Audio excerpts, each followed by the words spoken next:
I have friends, advisors, and business associates who say I should not tell you this. But this information is important, and I think you should know it.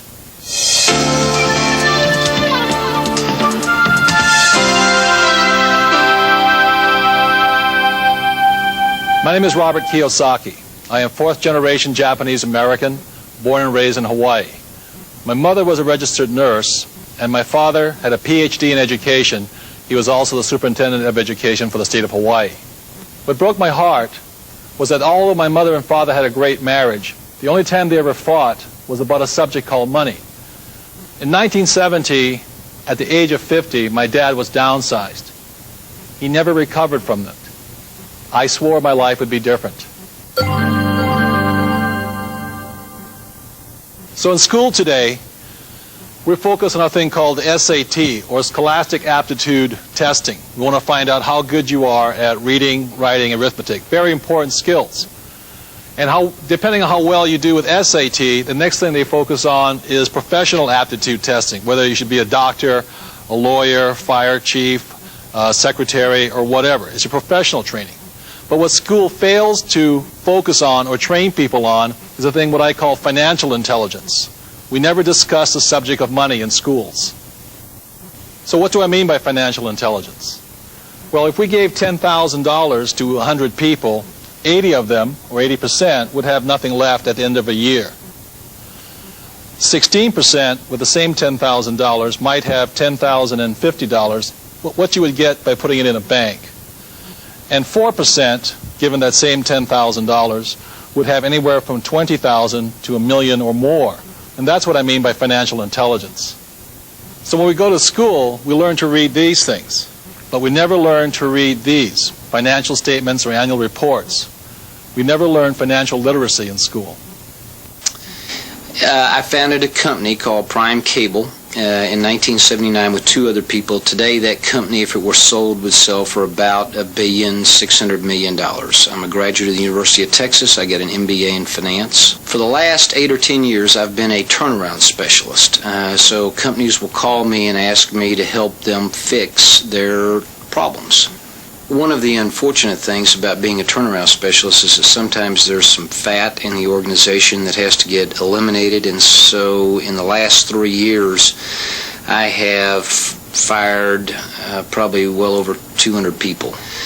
Most people that I know haven't bothered or figured out a way to go learn the rules so that they will spend the time and understand how to go make money with money. And that's what cash flow is about. It's learning the rules of the game on how to make money with money.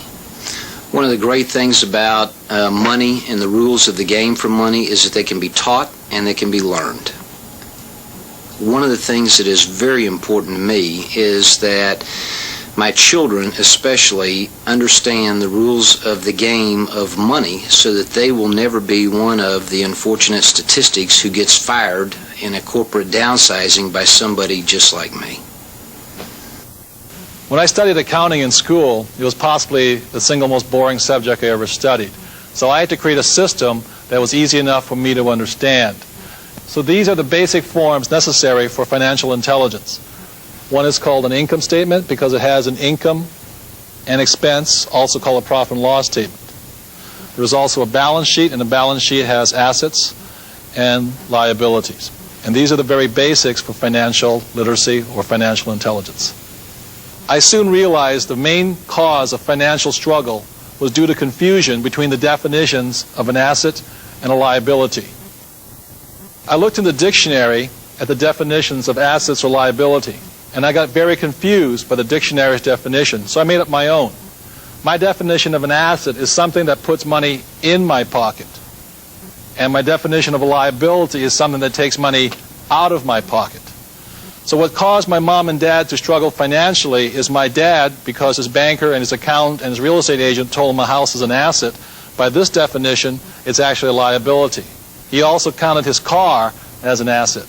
Yet by this definition, his car was not an asset, it was really a liability. And if these definitions are still too confusing, I simplified it even further. The new definitions are, if I stop working, assets will feed me, and a liability will eat me. And I hope that's simple enough. So the most important thing about being financially literate, or the ability to read numbers, is understanding a thing called cash flow. I can tell the difference between a poor person and a middle-class person by simply looking at their income statements and balance sheets and figuring out which direction the cash is flowing. So I will show you the cash flow pattern of a poor person. Generally, a poor person, all they have is a job. The income comes in from the job, goes down, they pay their rent, clothing, a little food, and goes out the expense column. And this is the cash flow pattern of a poor person. The cash flow pattern of a classic middle-class person is a little bit different. Income comes in this way, but with a middle class, they probably have a mortgage, they probably have car payments, they probably have credit card payments. It comes up again through the expense column and then out this way. So what you see here are the cash flow patterns of a poor person versus a middle-class person. So the cash flow pattern of the rich is different.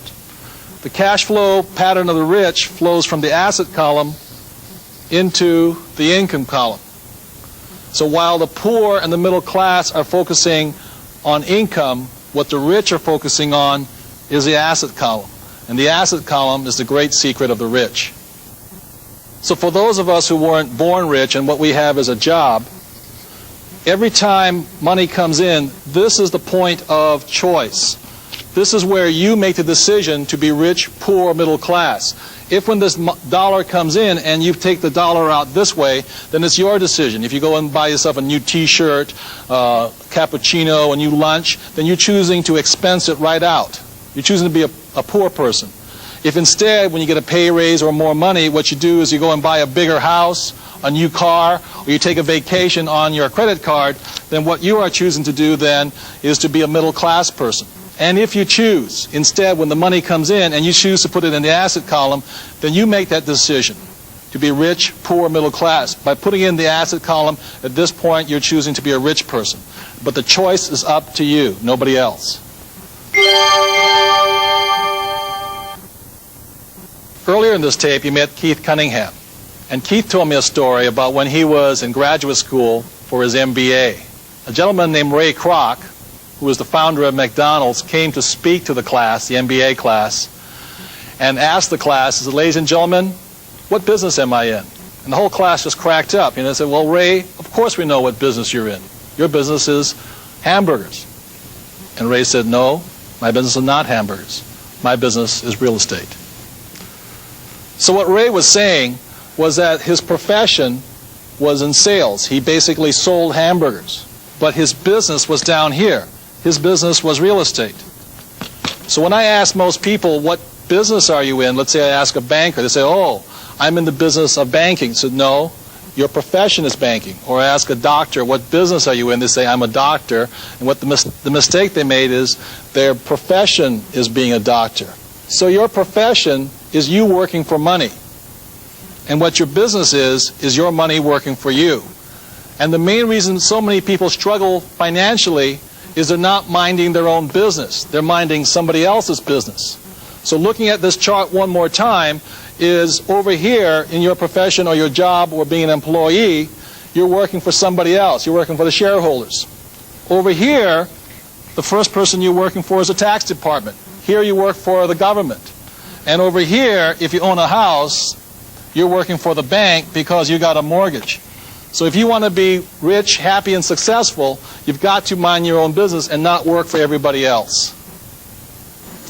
Corporate America is very exciting for someone in my position. I'm single and a woman and doing very well, and I'm very happy with my job, but it takes very long hours and hard work to be successful in corporate America.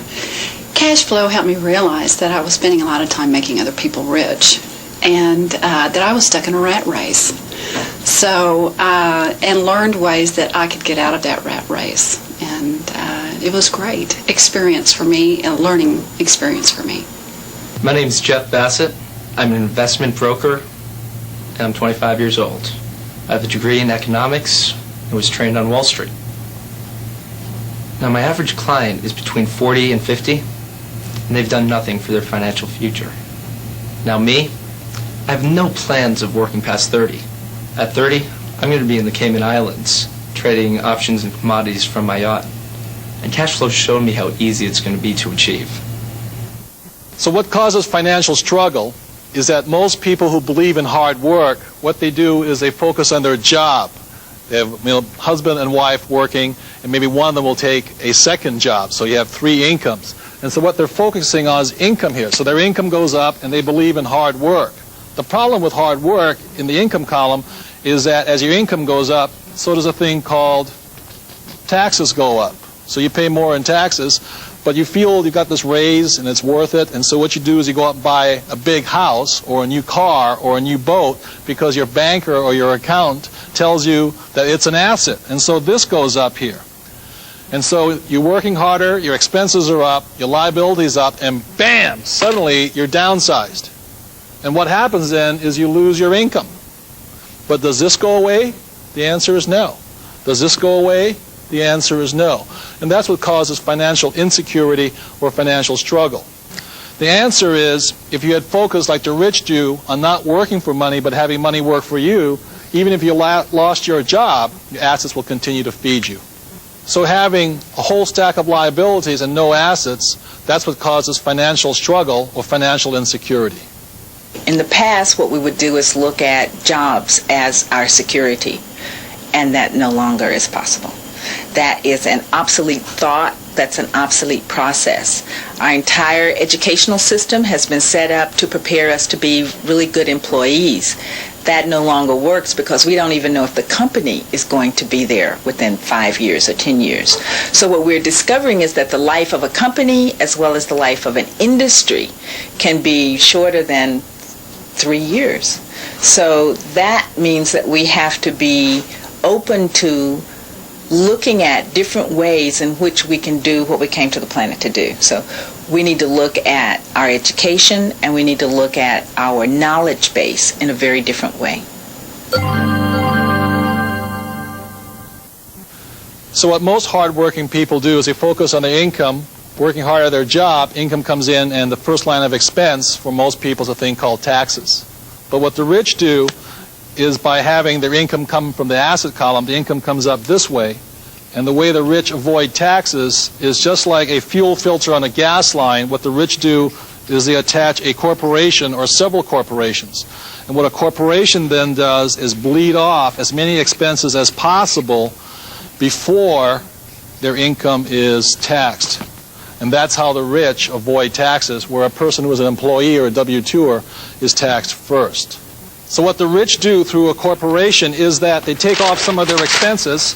What they do is they earn, they spend as much as they can, and they're taxed on what's left.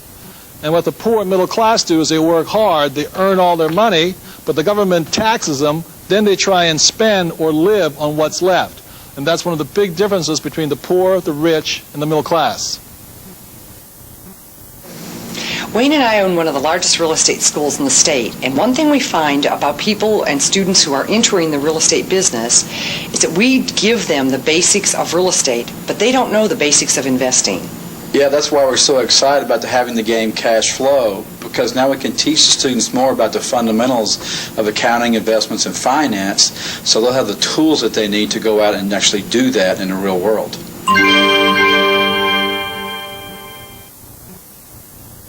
So one of the secrets of the rich is how they print money. One example is, let's say they buy a house in foreclosure through their attorney's office. They pay $30,000 for it. They mark it up to market value, which is, let's say, $60,000. So they sell it for $60,000, and what they have is in $30,000, which they take back in the form of a note or an IOU. So they've created now $30,000 in their asset column from this one transaction. Or another way of doing it is you take a piece of land, about 80 acres. I paid $100,000 for this whole chunk of land. There was a house on the property, so I chopped off 4 acres and sold the house for $145,000. So I made $45,000 from just selling the house and 4 acres.